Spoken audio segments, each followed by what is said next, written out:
I want to make sure that I give the platform its time to load up. I don't want to start speaking or anything before I have the ability for it to be documented or whatever.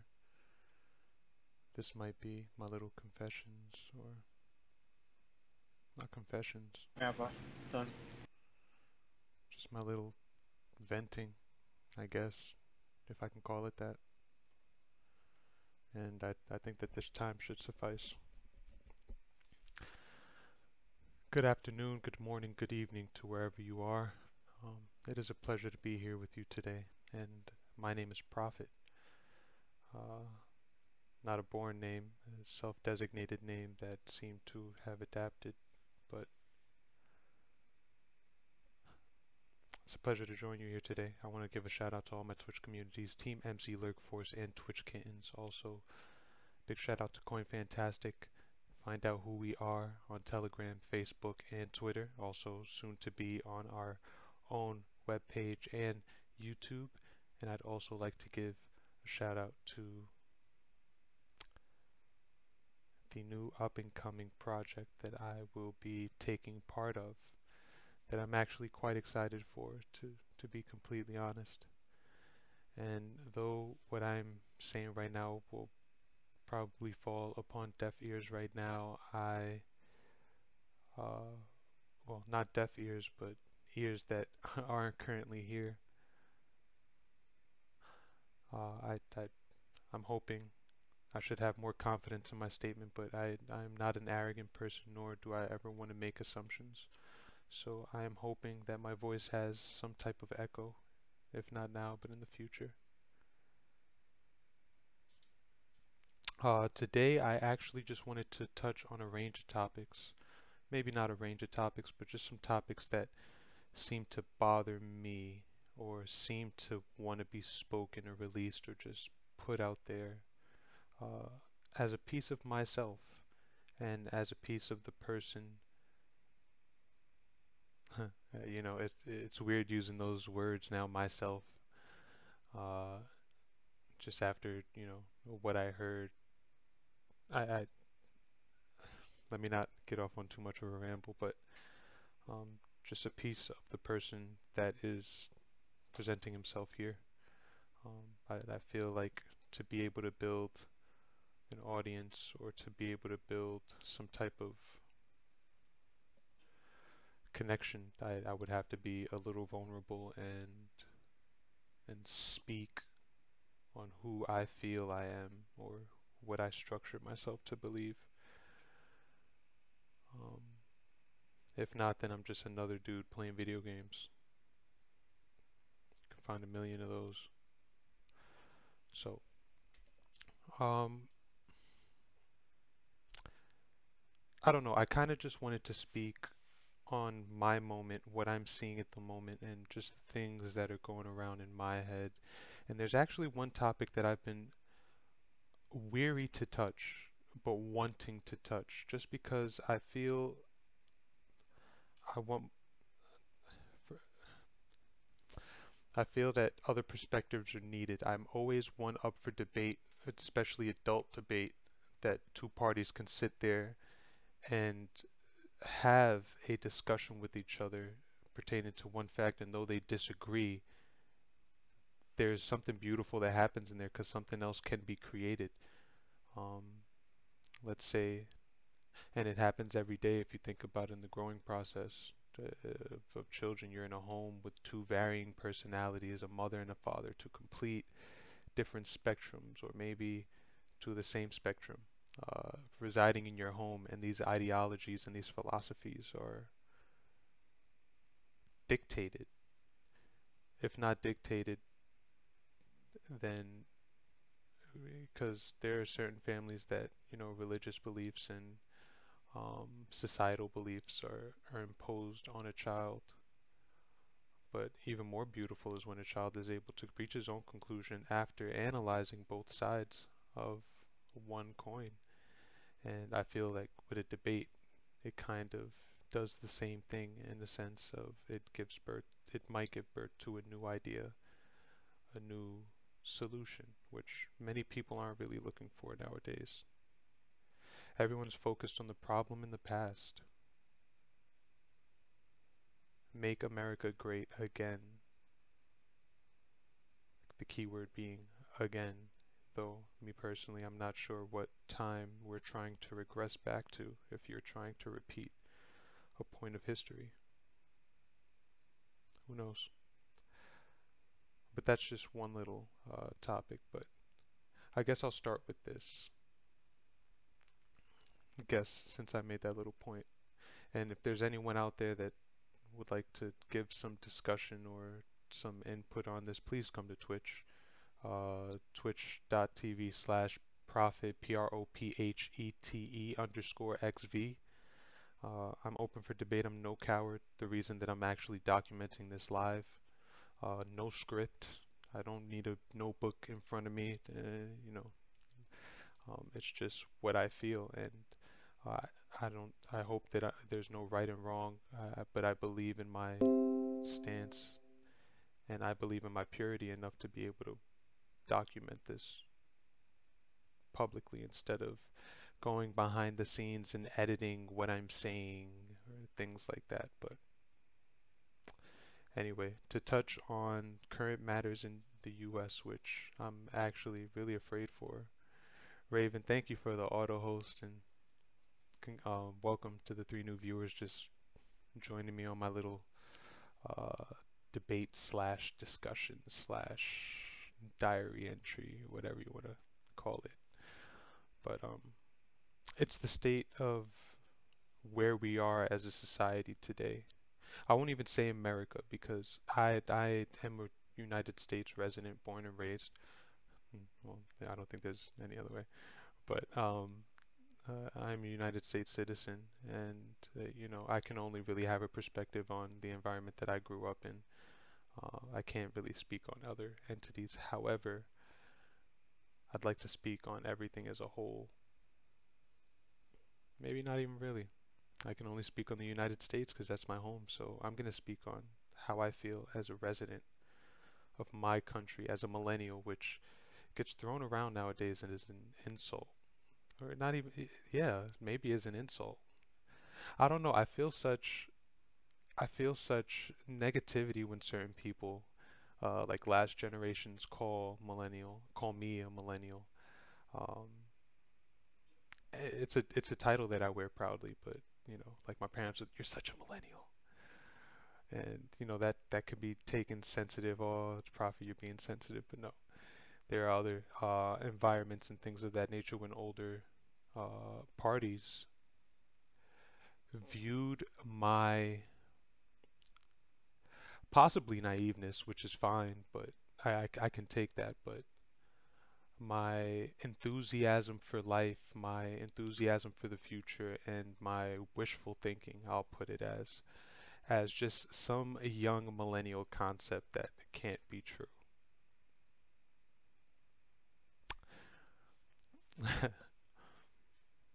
And I want to touch on that if I'm able to, wrap back around to that. But I don't want to seem like I'm directing anything towards anyone specifically. But again, these are just the ramblings of my morning, and hopefully someone enjoys it. If not, hopefully learn something, build something of their own. I don't know. But anyway, me growing up as a millennial in the US, I get to see things from a different perspective of well, I don't really know whose perspective I'm really comparing it to, but I feel like with my contemporaries, with the people that I've grown and known, which aren't a huge spectrum of people, but from my environment and where I grew up, I feel like I obtained this alternative way of thinking, and hopefully it means something. Um, when it comes to this current conflict, it's like this domestic conflict between various parties, and I'll structure it as government parties. So we'll say Democratic and Republican, just as an example. Uh, but I feel that just those titles are attributed to a certain, I don't want to say demographic of people. I want to say that it's attributed to certain ideologies of thinking. In no specific way, just the way society has structured these two varying or very polar opposite bodies. Like these, it's like, I'll leave it as that. So there seems to be such conflict when it comes to varying parties, not just Republican and Democrat. There seems to be a racial, like, trap. Like it's like a sinkhole, and race is a huge thing that's going on nowadays. Um, Protest and just, I feel like a lot of it is misguided, and I'll explain that. But I feel like a lot of this hate is misguided towards the wrong parties. I like to have this thing, and to be honest, it's weird. I should document this. Again, I'm just rambling everything, but I really want everything to come out organically. Um, I work on the internet, as you can see. I work on Twitch. I consider this like, I want to consider this more in the future uh, as a type of outlet for a resume or a career or just a building of something. So I do take this seriously, and I consider this in a way clocking. Not, I don't want to say clocking in, because I don't want to use the wrong words here. Like this is a job seriously, even though it is, but it isn't at the same time when you're doing what you love. The difficulty about working at a Twitch thing, for example, is that a lot of people join the atmosphere in looking for a leisurely job. Though there is some leisure attributed to being able to speak to a camera or play video games as other streamers do, or just walk around the city and explore your environment, though there's a certain leisure that other parties aren't afforded, there's still a double side to this coin. The amount of work that you need to do just to build yourself and the many aspects that's needed to be building is amazing. It I've spent days, entire days waking up and going to sleep on this computer, um, just doing what I need to do for my future.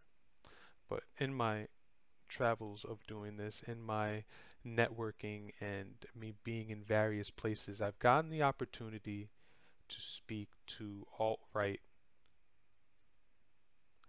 I won't even say uh, the participants, because Lord knows their activity, but they're alt-right.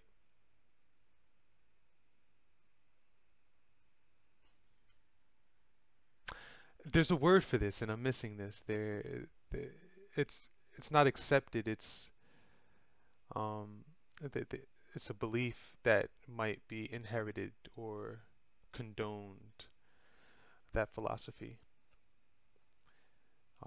And I've also, well, I say that to say that I've been able to speak to that party, and I've also been able to speak to the party of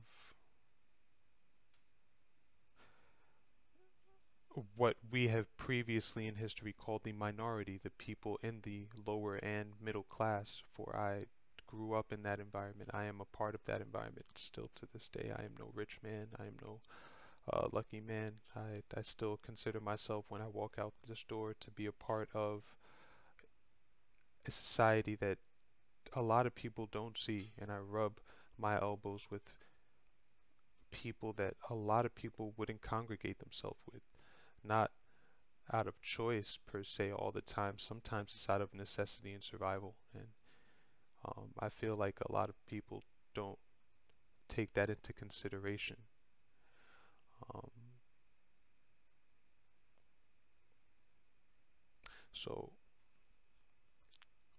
there between these two parties and between these two very prominent voices in America, because these are philosophies, these are people, these are actual people that you're speaking to that live in America, that share their beliefs and their ideas on both sides. And I'm not saying one side is better than the other at all. I've spoken to the minority group, and there seems to be a lot of hate and a lot of anger and resentment that is uh, grown, and it's just manifested and it's festered under the skin, and now it's really coming to a head. When I was able to live in the South for a period of time, I've had conversations that I couldn't believe, face to face, no internet thing, because when I was in the South, it was a different time for me. And I've been in places that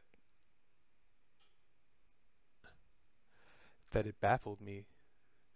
How can you have, and I'm looking at you face to face, and you're telling me what you feel, but how can you walk around in the street every day? I would be afraid for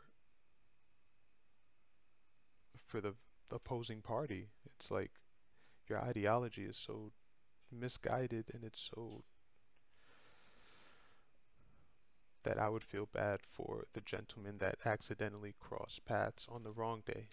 And that's not just for one party. I'm very sure that there are people of the opposite party that feel the same way, and one day these are just ticking time bombs, both ways of thinking. But I feel like they've been molded to have that train of thought. In reality, it's really interesting, and I like psychology and things like that, so I really find it interesting that this is such a privileged problem that we can have. We're so privileged to be able to sit here and not like or have a hateful vendetta towards someone because they are a part of a different political party, or a part of a different ethnicity, a part of a different origin, a part of a different religion. Those are such minuscule things in reality. In reality, we live on a world with many different species, many different forms of life that don't deal with this level of ego that we obtain. Now, those same I wonder if those same ideologies would exist if we were not at the top of the food chain. If there was another entity, if there was another species that endangered us and put us in danger as a species, the next time that we walk out that door, I feel like it would be something completely different. There is no skin color. We have four appendages. We have a head in the same location. We have two eyeballs. We look the same. Let's survive. And I feel like as this species, for some reason, we've grown to need some type of adversary. It always seemed to be that way, even in primal times when conflict was, or I would presume, to be more territorial than anything. But we do still see territorial warfare in this day and age. We won't go there. Um, there's always been a need to let out this aggression that's held with us, and I feel that it's now just attributed to that because various viewpoints are tested. Your life and what you've grown to be is tested.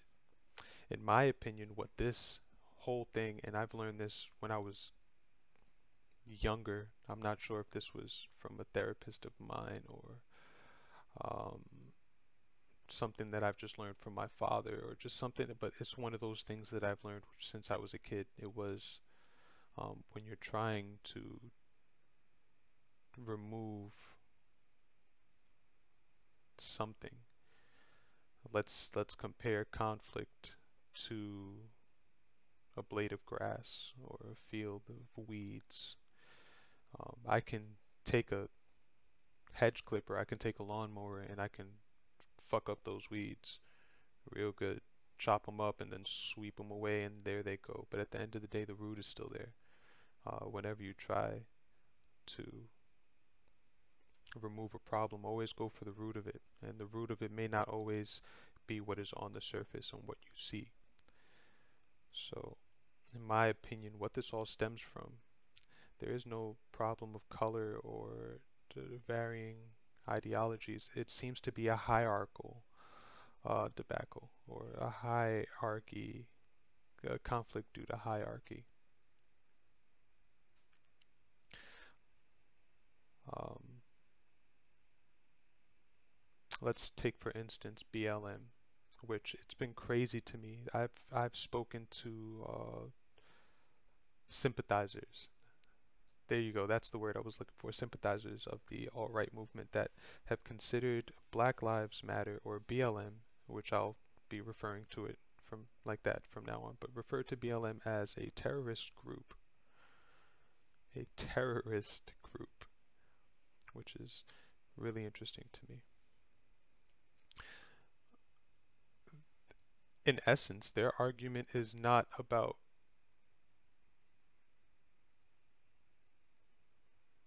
a color. It is about authorities. Authorities, which again, well, right there we can see that there's a hierarchical conflict. At the end of the day, an authority figure can be of any color, any origin, or anything, but there seems to be this. Uh,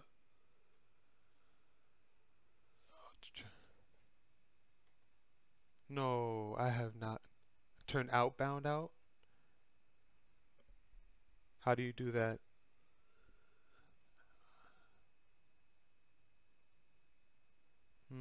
Let's see here. Filters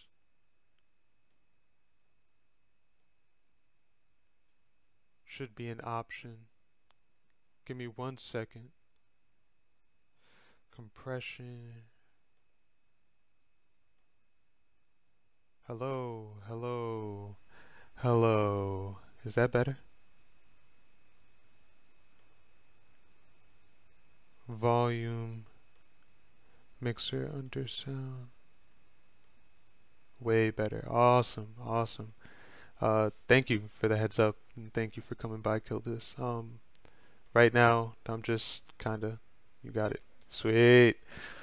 Alright, yeah, I'm kinda just spitting my little viewpoints, and maybe if someone like yourself has, you know, a viewpoint of your own that you would like to attribute, then that's totally fine with me. But I was just speaking on the current affairs and what people are upset about maybe in the Americas and what my perspective on that on. Um, and I'll continue. Um, so there seems to be, and it, well, that's basically my little point. It's that now we have the lower class looking at each other from a color standpoint when it's really they have a problem with, I don't know if this is the right word, like I don't want to use the wrong words. It's like it feels like oppression. It feels like things of that nature. And I'll tell you a story personally of something that I've experienced. Yeah, I'm from the deep South Texas. Tons of rednecks down here view BLM as terrorist groups, yet think neo-KKK groups are needed to a point. It's mega bad. You know what? And let me, I guess, speak on that. But all right, let me take that point before I even tell my little story that I was about to. BLM is terrorist groups, yet think. Okay, well, let me inform you, not inform you, but let me maybe give you a perspective into their viewpoint. No sympathizing, but this is what I have learned from debate.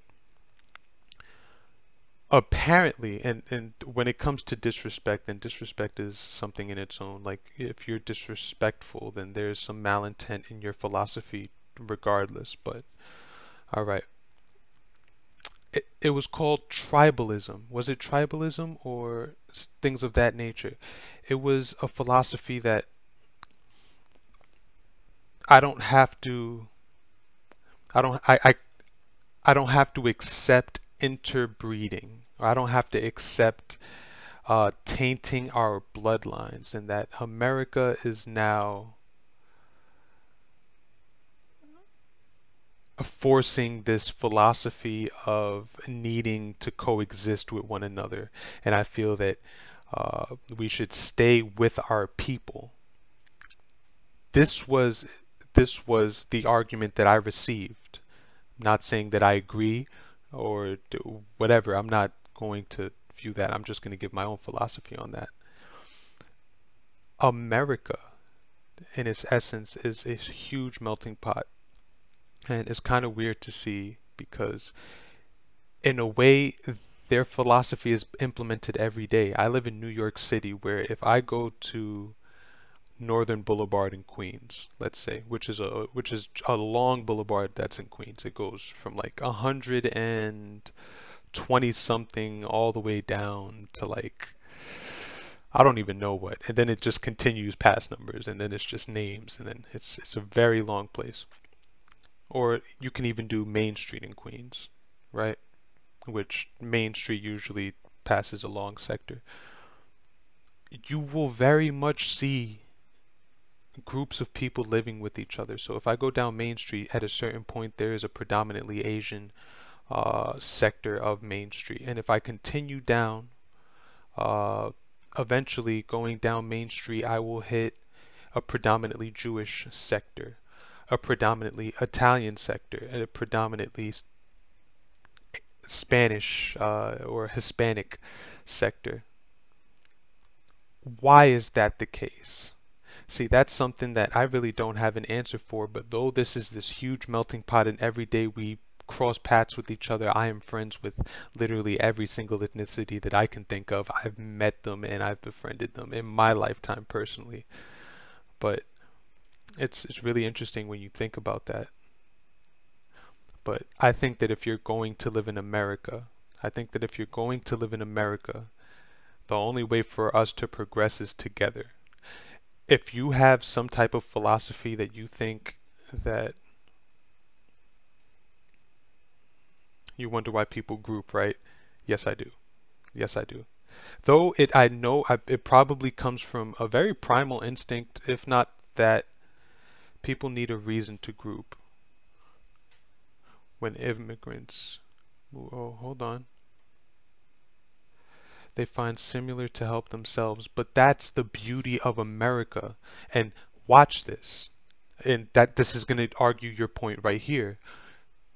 No, no, hold on before you give your example.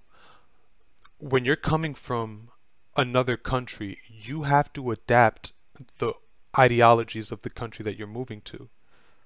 Before I even read what he's saying, because he's making this point, which I respect, but that's something that you being territorial, you being grouping, is something that was where you just came from. Where we are today as a society, for us to progress, there is no need for any type of segregation, which is like in a way self-segregation. You're segregating yourself to not experience the cultures and the things outside of your group. Um, it's crazy to me because it's not about your origin, it's about your intent. So I can meet someone when I come over here, like a lot, unfortunately, you see um, things being taken advantage of. If I go to one of the old neighborhoods that I used to run around, um, you see people brought to this country, maybe, I'm not sure due to current laws, whatever. You see people brought to this country and put to work for the rest of their lives. Literally, people that suck refugee in America, and now that they've gotten that opportunity, their same sector of people is like, all right, you came over here, now you owe me your life every day. I want you to come to work. You're going to give me your earnings. You're going to make enough to keep. You're going to bring your family over here. You can build a family. Enjoy it. This is America. Enjoy it. But until my wages are paid or my time is paid for to bring you over here, you are now. It's like capitalism. It's like one of those initial like philosophies. It's beyond just origin, and that's crazy. Uh, But if you find the right person with the right intent from all places, just walk around New York City, walk around Manhattan, and meet these different forms of life. If your radar is good and you're able to seek good, then I don't need to group with anyone. We make our own group. It's like these cliques that you see in high school. Some of them are segregated in their own little aspects due to philosophy, but when you start off your own little thing, or you're able to mend your own little society, it's even stronger than the ones that you're dictated to abide by. That's just all right. If you move to China, will you find Americans to live around? I would love to find some Americans to live around, or to be able to get in contact with. Or, like I can make a phone call, hey, buddy, I'll be out there in 20 minutes if you'd like. But to say that I need to live around Americans, no. I would hate to do that, because if that's the case, I could have fucking stayed my ass in America. You know what I mean? Like, I feel like that's something that you're brought up to believe that you need to, like, stay with your own. But if we break that ideology, then we can make things a whole lot better. And we can stop people from taking advantage of ourselves, because people, like, there is an inherent evil some people possess, or just a type of selfishness that they know uh, that things can be taken advantage of. And if I know that you have a philosophy, let's say, if I know that there's something mandatory, then maybe there's some way that I can benefit off that mandatory aspect. You know what I mean? And a lot of people think that way. Okay, but now what if when you moved to China, these Chinese were full of hate and racism to you? Would you still group with Americans? Hmm. Now, that's a whole different thing. Hmm. I'll put it like this. I'll bring that into real life to answer the question. All right? I've grown up in public schools my entire life. That's what they're in. That's why immigrants group here and start second and third generations. I get your point. I definitely get your point, but I will retort that. I'll give my own little answer to it. Okay.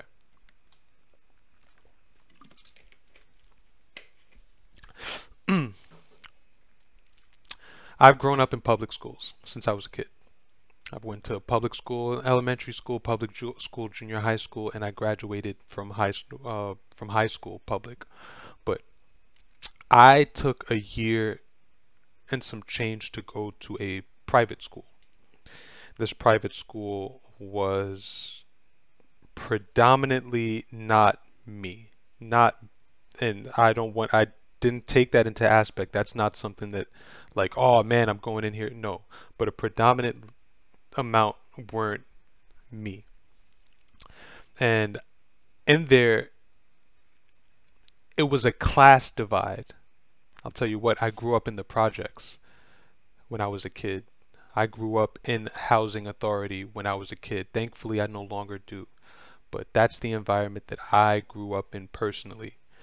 And for me to go to the school where people are paying thousands of dollars a semester or a month just to attend this school for their educational purposes, that means you're living on a whole different echelon than I did. There was a divide between me and a lot of people that I attended school with during that period of time, but I didn't necessarily view it as me being hated, racist, or things of that nature. What that showed me is your heart. And that's how I feel about it. If you're able to take advantage of someone when they enter this vulnerable state, you're taking this entity that's now coming into your environment. And again, this goes into intent. It has nothing to do with of your origin. It's with your intent. You could have taken advantage of me. You could have made me feel like the worst person or the biggest outsider coming into your school because, yeah, you run things here. I'm just trying to adapt and give my education, as my parents like to say. But to those people that embrace me with open arms, to those people that we built relationships, I wish I can stay as I wish I can say I still kept in touch with those people, but those are lasting figures to me.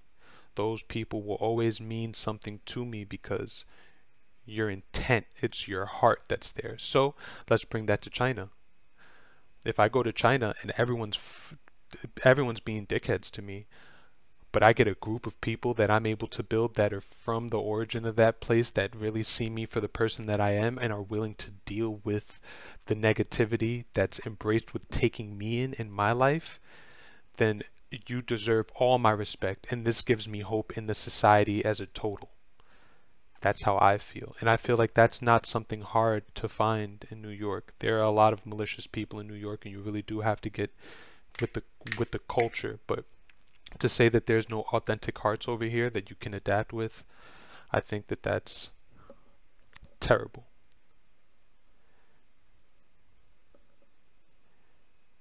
In New York eyes, yes. Yeah, but that exactly goes to it. It's the philosophy, but go somewhere else. I've lived somewhere else. I've lived in the South for a year and a half, and I'll tell you what, not one time did I ever face any type of racism. I was ready for it. Me growing up in New York, you hear stories of the South and what's going on. Actually, not far from the incident that took place where people were marching was I living. Not one time did I have any type of conflict. Why? I carried myself with respect in general, period, with all parties, with no preconceived notion of what you bring to the table, no matter your aesthetic. And when you give respect, you get it. I feel now that I'm older. Now that I've grown to that, there's nothing anyone can say to me to disrespect me and my culture.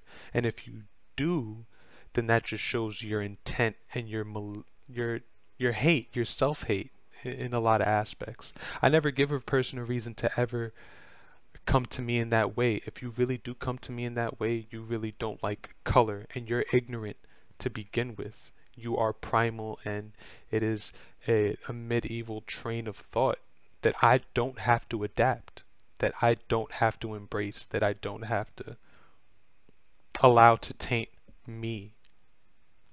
So I try to look beyond things like that. And I see that when you bring that hate in my direction, there's a origin of fear. There there has to be an origin of fear. You don't hate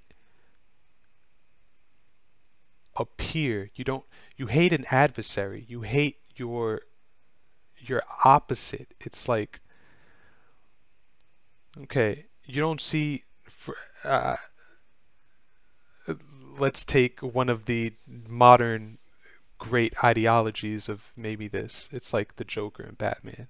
Joker doesn't give a fuck about anybody, but in this way, it's different because different psychology, whatever, we're talking about comic books, but he gives Batman so much respect in his own sense that they're even considered to be adversaries. It's like, and the same thing with Batman. The Joker is like a prominent part of Batman's life if you've read this. And I'm a comic nerd. I apologize. I have like a whole bunch of comics, so this is like the first place that I brought it. I hope I'm not being too juvenile with this example, but it's like there's a fear in there. We'll bring it back to reality. I feel like you view me as someone that is dangerous. You view me as someone that is, and this is said, but for what reason? If you hear the way I speak, does my color really give you a notion of harm? Like, do I really look like I can harm you specifically because of the color of my skin? If that's the case, there's something that you really fear that's even deeper than that. What do I feel that that is? Seems to be a fear of progression or a fear of evolution.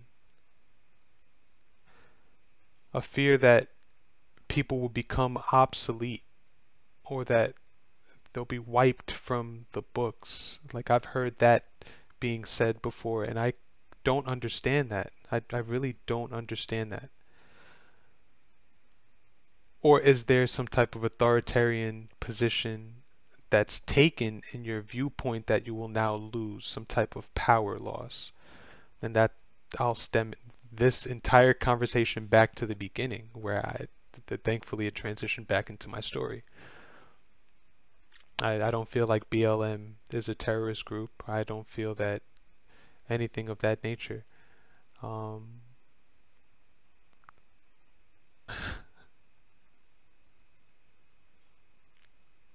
I fear that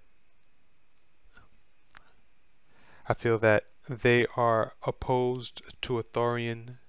It's like a dictatorship. It's in its own sense. I don't want to use the wrong words, but maybe not a dictatorship, but again, I'll use the right word. It's like a form of oppression, even in modern day. I'll tell you when I really learned about this. When I really like learned about this, and Kiltus, though you have to deal with things that we don't have to deal with. Oh well, maybe. I'm sorry. Maybe. Yes, you deal with things that we don't have to with, but we deal with things that you don't even have to deal with. Uh, when you're dealing with so many people, it's crazy. And I don't agree with this philosophy at all. I used to go to my friend's house in Manhattan. He lived on a very prominent street. When you say this street to even tourists, they know this street. However, the street is very long. I won't get into full details of the street's name. I don't want to anything like that. So, very long street. Let's say even like 42nd Street. Like a lot of tourists hear about 42nd Street. Like, oh, you need to go to 42nd Street. Let's take that number and attribute it to a street that goes from the bottom of Manhattan to the top of Manhattan. Like Fifth Ave. Let's say Fifth Ave. We're going to use that as an example. One of my friends lived on this very prominent street too, and I never did. So me going to his house, it was like there has to be authorities here all the time making sure that pedestrians and things are safe. Like it has to be because there's no way. Now, coincidentally, where he lived, I'd say down the block was a police precinct. So that means from his house, not 3 minutes away, a police officer can walk out of his door and hear any type of commotion that's going on. I should feel safe as a citizen knowing that there's a station of police down the block. One day I was in my friend's house, and outside of his home, there was a huge fight that took place. And when I say a huge fight, I am talking about warfare. I am talking about 15 people versus 10 people happening on in 2017 on a very prominent block where tourists, people of all cultures live. And there's a precinct right down the block.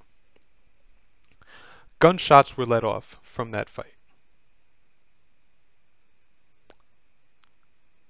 It took the police an hour and 40 minutes, almost 2 hours,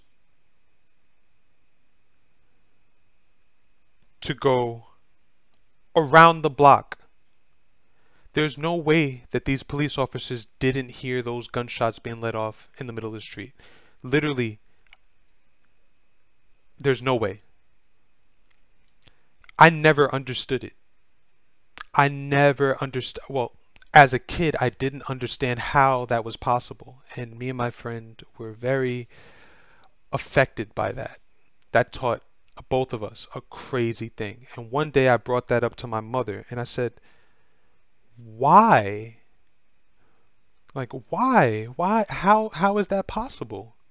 And she told me, Prophet,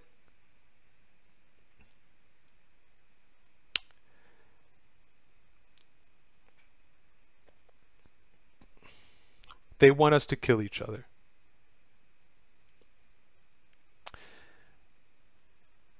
me being young and me having like this naive train of thought, well, maybe not naive, but this, I give people the benefit of the doubt a majority of the time.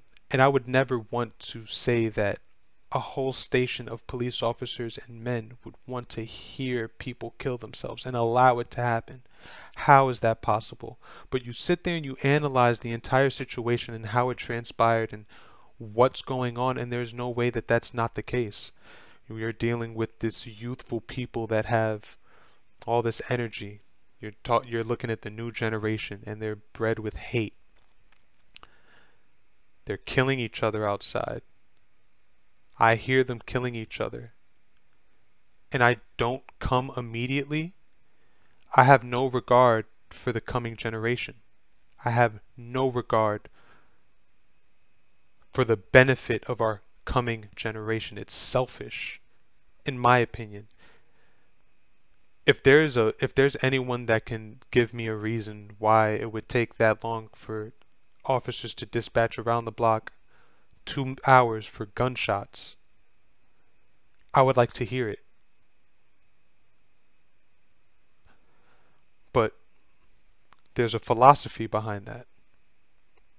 There's a philosophy of being able to make that decision. And again, it has no regard for the coming generations. You say donut sale, but I don't view it as funny at all. I don't view that as any type of joke. And then people wonder why the kids of this generation are growing up so hateful. Why the always it's like the next generation, and I'm fucking 24 years old and I see that the generation behind me is even more like savages. Like there's a lot of for me being young, I'll just say it as a young dude, like there's a lot of fuck shit that happens around here and you see with the new generation, but at the same time it's a philosophy that's so disconnected from the reality that a lot rebooting Earth soon. It's already happening. But here's the beautiful thing with duality, and there's a beautiful thing with balance. There's a beautiful thing with balance. When you get your lowest of lows, you also get your highest of highs simultaneously. There's no such thing as one thing existing without the other. So while we're dealing with a generation of children that have no hope in their own right, that are, and I want to get back to that, you're also seeing a generation of kids that is bringing technology and innovation to the future that actually give a fuck. Like one millennial attribute that we all share is that we are conscious of the environment and what's coming up next. A lot of the people I see are very green people. I love that. I love that because we're still young and we still have hope. We have not devoided that.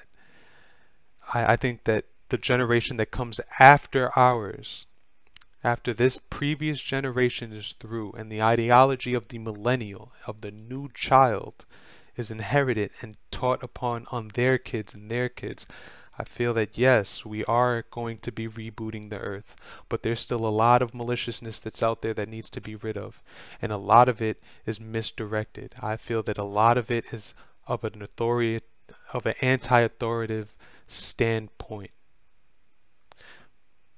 So I'll bring two worlds into each other. I think that BLM needs to evolve.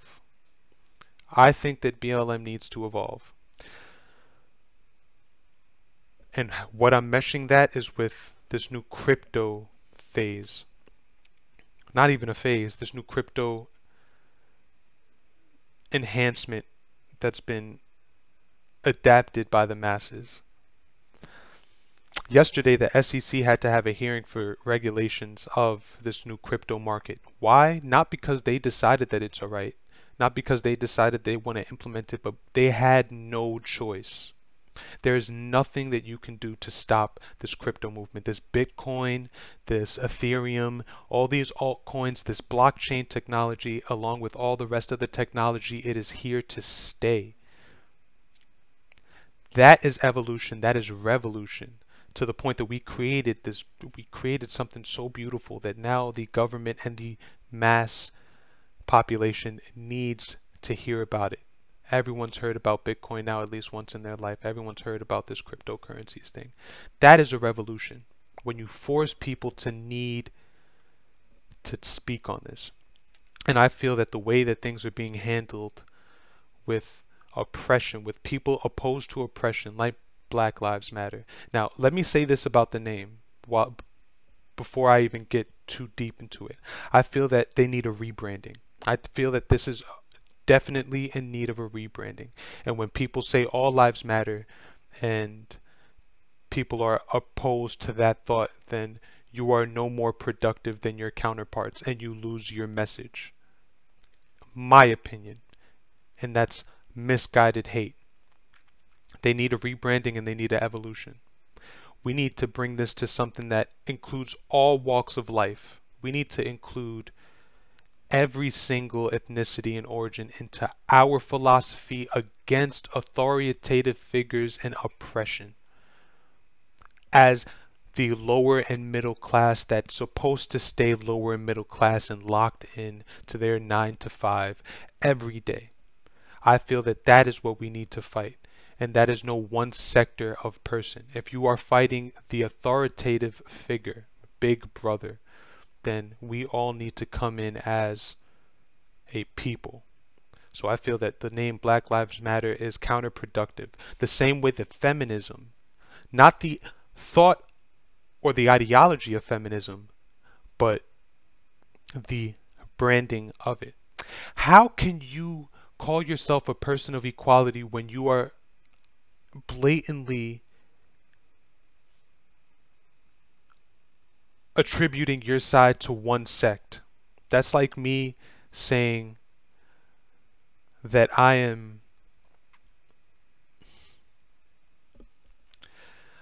don't know. It's like a gaming system. That's like me saying I'm for all gaming consoles, but my name has only Xbox in it. Like, it makes no sense. You can't have a cry for equality and then choose a side. It's equal. There needs to be this bias that's taken out of it. And I understand the act for feminism. I stand behind it 120%. I think that Nadeska, we're seeing women, I forgot what her name, Rose, I believe, and a bunch of these people, Uma Thurman, all these women that are coming out in this mass protest of oppression to the gender. I'm not opposed to that. I want equality, and I have no bias to wanting to see us equal. There are a lot of men out there that don't want to see that happen.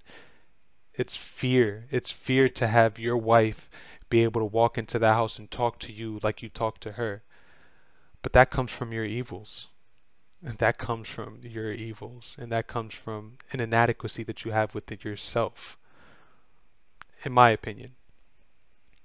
So I want to see the feminism movement move. I want to see it grow, and it's growing every day. And one of the women that we are seeing that is going to be the woman of tomorrow is Nadeska Williams.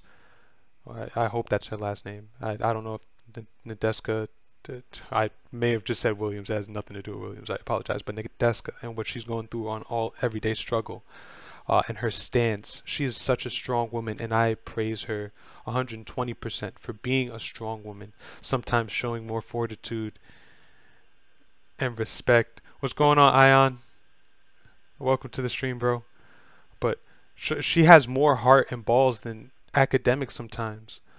A majority of the time. Like, if academics is sitting opposed to someone that's opposing him, like Star, who's sitting on the platform now, which I don't get, at least Nadeska sits there and she'll make the situation uncomfortable because she believes in herself and what she believes in very much. You have to respect people like that. So, I just went to give a shout out to her because I've been catching up with the everyday struggle. I haven't watched this since Joe left. And it's like, I respect her so much, so much. But continuing, I think BLM needs to be rebranded into something that accepts all facts of life. It is the middle class lives matter. It is the underclass lives matter. The ULM. underprivileged, uh, whatever you want to call it. I think that once that is taken and we adapt the future into our things, will there be a change? The time of protest in the street is no more. We've tried that even now for years. It's been years that we've been trying to shut down streets and protest, and a lot of people do this for a lack of information. They don't know a better way, and that's understandable. But the problem is people don't ask for help. I try to lower my ego. I think that once we bring the movement of anti-oppression into technology, once we create this entity on the internet that needs to be addressed, that it's not we're shutting down your streets, we are boycotting in masses, we are making our stand even more felt, and we're bringing it to a larger scale of people. I think once that's done in the technology is implemented in that, some type of underground railroad in a sense, in the internet, I think that once we adapt into that, that people are going to have to pay attention more than us just sending out police with taser guns and gas cans, because that's all it costs to shut us down at this point. For us to stop speaking, all they got to do is send out some riot shields, some tear gas, and then they restock when they go back and get ready for it next week. But don't allow that. Bring it to the internet. Bring it to the evolution. We have to evolve a little bit in our mentality and the way that we think. And once that's accepted and we evolve beyond just our bias, then we're going to see some change as the lower class. Now, there's one other topic that I definitely wanted to touch on when it comes to all this talk that I've heard a lot of argument with, and if anyone has an opinion that varies from mine, I'd love to hear it, but it comes to our freedom. It comes to the freedom that people value so much. I'll start that conversation by saying this. I think that Colin Kaepernick is the new American hero. I think that Colin Kaepernick is today the new American hero.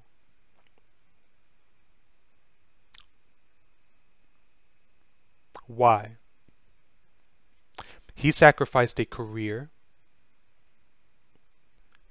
Initially, he sacrificed a career, what he loves and values, and his lifestyle, his entity, his being, his vulnerabilities. He sacrificed a lot to stand there and speak on what he believes. A lot of people won't do that nowadays. A lot of people will fold. And I know a lot of people that thought that this was just a publicity stunt in the beginning. And it could have been. For a lot of people that it would be a publicity stunt for, you would have seen the cracks in the walls. But it has been some time now, and he is still causing a movement and a discussion every day of what he personally feels. You have to respect that a lot. And he is expressing America's freedom more than a lot of people believe. Now, let's bring this into the argument. The argument opposed to my belief is that a lot of people, especially on the Republican side, let me not even say that, a lot of conservative thinkers, excuse me for 1 second, let me grab a bottle. Well, I have a bottle of water, thankfully. Shit. Hold on. My sinus is hurting me like a fucker right now.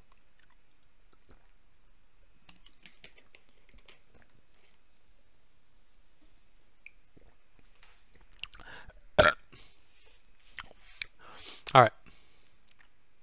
A lot of people believe that kneeling during the national anthem in protest of what you believe is anti-American and disrespectful for the troops that died in our name. And I completely disagree with that statement. And I am very, very stern in when I say that I feel that having that philosophy is anti-American and disrespectful to troops. A man of every single class of human. I'm not going to segregate our troops of being in any one class, upper echelon, middle class, lower class, whatever. There are gentlemen that sacrifice their lives for our freedom in their belief. They go out to these foreign countries and put themselves in the front lines of our conflicts to make sure that America has a home, that democracy has a home every day. I will never disrespect that at all. Ever. I don't agree with the practices of our troops, and that's another hierarchical thing. I'm not a utilitarian. I'm not someone that views someone as an asset. And I feel that in the corps, a lot of people are viewed as dispendable. I don't agree with not one person being dispendable.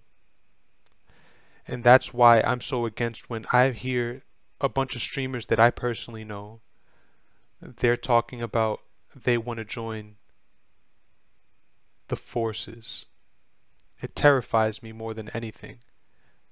It terrifies me because I want to know the reason that you want to join, the reason that you trust these people, the reason why you're willing to put your life on the line. It terrifies me, and I think that, well, as I grow up, I realize why that structure is necessary to an extent. Why that level, the amount of trust that you're putting in your soldiers. Like I heard somewhere that like we train these people so hard because we expect you to be somewhere. And if you're not somewhere doing what you need to do when the time is needed, a lot of people die. That's such strong words to me. That's that's crazy to me. That means that even though you view this person as a pawn, their legs are just as valuable as the legs of the people that they're holding up top. It's amazing. So I get why these people are trained in the way they are to be as disciplined as they are, but I feel that there needs to be a better way that still show these people that they're not dispendable, that they are really dying for a cause, that there is no malintent with the superiors, that there is not any agenda besides the benefit of the US that we're sending our troops out for. It's sad that we can't trust the people that provide us shelter, the people that provide us our freedoms. As a vet, I can tell you like 90% of the military is wasting taxpayer dollars and fucking off. As a vet, I need to give you your respect, Mr. Kiltis. I thank you uh, for your service very much. And this is where I'm going to bring in my little philosophy. People say kneeling during the flag and during the national anthem is disrespectful to our vets and the people that died in our name. My argument to that is that those people died. Those people put their lives on the line for me to be able to have the freedom to make that choice. And to stifle a person and say that you can't do something because it is traditional to do it otherwise is counterproductive. If I'm still being told how I need to operate and how I need to think, then I feel that life that was lost to make sure that I was able to, in essence,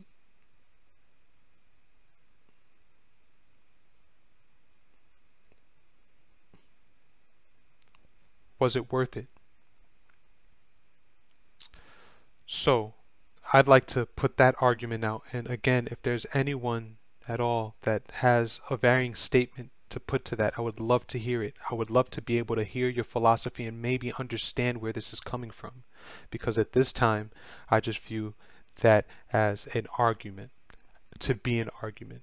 There's no way that you can't see that this man having the freedom to stand up and say that I feel that I'm not being treated as an American and I cannot back the people that are representing me right now.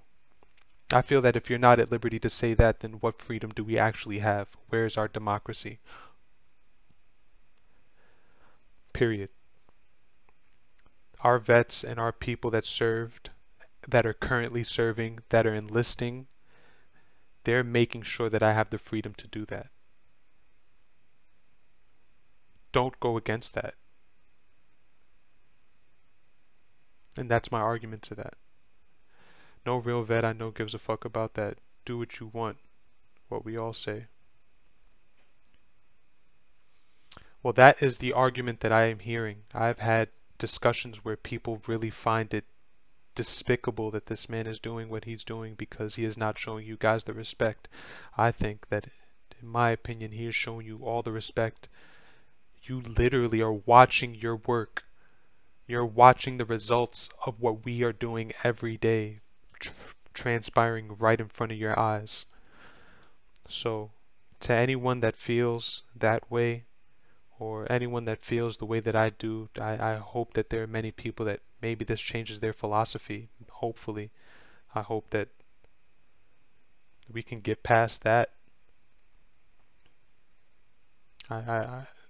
And to hear it from a vet that apparently no vet he knows gives a fuck about that, that's amazing to me. So what's the argument? I'd like to actually have a discussion with a veteran. I'd like to speak to someone that served previously, that spent their entire lives in the forces. I want to be able to interview that person, and I want to see. They always say that hindsight is 20/20. I want to see how he feels in the current state of affairs. Why do we not take care of our vets when we come home? If they are such value to us, why are there so many homeless? Why my grandfather died being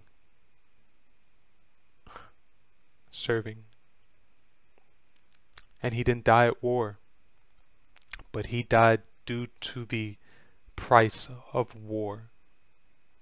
It's amazing. It's amazing. So, I think that kind of covers my little speech or whatever, my little ideology for today. I feel that we're taking our liberty for granted, and I feel that America is looking the weakest that it ever has, ever. We have a mass of people, a lot of people that are unhappy with the choices that are being made to us. Yet the world is watching us cry out that we don't want it, yet nothing being done about it. How does that make us look as a nation of freedom? I don't know. I don't know what our perception is now, or what others' perspective of us is now as a nation, but I feel that there needs to be some type of change. This boiling pot of water needs to be dumped out before some real damage is done. We are a pillar of light, America is, and I don't feel that any sole person, nation, or philosophy dictates how we all should think. I think that we all need to coexist with each other for the benefit of our future. And a lot of people are trying to eradicate our future. A lot of people are trying to take away our freedoms. And we just need to stop fighting amongst each other. There's a bigger thing taking place in front of our eyes. I want to make sure that when I have a daughter or a son, I'm providing them the best environment that I possibly can to live in. I know people that are terrified to give birth nowadays because what type of world are we bringing our children into? That's disgusting. This is the only world we have at the moment.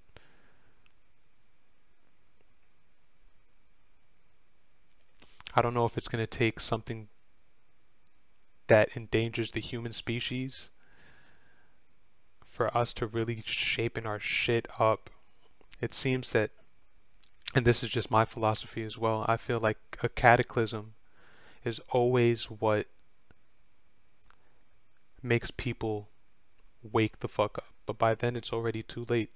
And unfortunately, that's how I live my life. I've had to throw myself in cataclysms to make sure that I benefited myself in the long run. And I'm wondering what's going to get us out of slumber. We're such a young species. We're the most advanced, but we're so immature. We're so infantile. It's crazy. We just found out about fire a couple thousand years ago. Now I can make it in my stove. We're just entering the age of technology. Where will that bring us? Will it cause us to die? Will the earth evolve beyond us? Or will we shapen up and coexist? Not just with each other, but with our environment, with the odds, with the universe. Who knows? Um, I guess I want to leave off with something good. I have a whole slew of books that I want to recommend one. I think from now on what I'm gonna do is maybe recommend a book or something like that of stuff that I've read, because I know that stuff that I've read and things that I've learned are valuable to others, or could be valuable if attributed right or if implemented right. Um, and I'd like to share that. I think that that's one of our jobs as being streamers and or being entities in general, is to try to do something positive. And we do fundraisers. Well, not me personally, but I've seen fundraisers and things like that. But all monetary. If I'm able to help enlighten one person, if I'm able to help make a change into what I see being better, then that would be amazing to me. So um, I'm going to leave it as that. A shout out to all parties. A shout out to all philosophies, all train of thoughts, to all people. I love you all. It doesn't matter. If you're not malicious and if you have no malintent in your heart towards me, then I have no reason to hate anybody. I want to see the progression of us as a species, as a one. And I hope with the work that I do now and in the future, I'm able to provide that. Shout out to all the vets. A shout out to all the misguided souls. A shout out to all the people woke. A shout out to all the people that just know what they want in life and understand that this isn't what it seems. I love all you guys, and I will be back later to do some mindless shit, to live some alternate reality in some video game in front of you guys and enjoy it. Until then, I got some work to do. I'm glad that I got this off my chest and have been able to speak to a couple people. I value all you guys. Thank you, Kiltus, and thank you, Ion, for coming by. This has been my ramblings. These are my thoughts for February 7th, 2018. Peace.